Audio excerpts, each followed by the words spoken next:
Eto na, mag-i-issue na po ng show cause order ang Land Transportation Franchising and Regulatory Board o LTFRB sa driver ng jeepney na umano'y nag-body shame sa isang pasahero. Ba?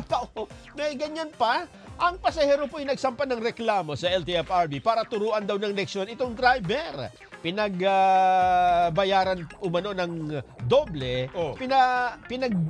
Pinagbayad yan. pinagbayad daw ho ng doble ang pasahero at pinababa dahil overweight. Baka sinabihan, ang laki-laki mo, doble na nga, ang pamasahe yun na. mo, ha? Pag narinig mo nga yung salita ang laki niyan, mo. may Paano nasa ba video. Ano sabi? Tinigil ko kasi parang naapektuhan din ako eh. Pagsakay, Oh. laki-laki mo, ha? Bakit dito lang, pang isang tao, pang dalawang tao ka? Dapat tayo, magbayad ka ng dalawa eh. Dalawa, oo. Pinababa Bumaba pa ka na, niya. baba ka na. Bastos din yung driver talaga. Loko, tong driver na to, ha? Baka miyembro ng ano yan. Oo, ni Marval Buena. Sinabi rin ng driver na ang bigat ng 29 years old na pasero, bata pa, Bata, 29. ay dahilan din kaya naplat ang gulong ng jeep. Ayan, mapaplat tayo.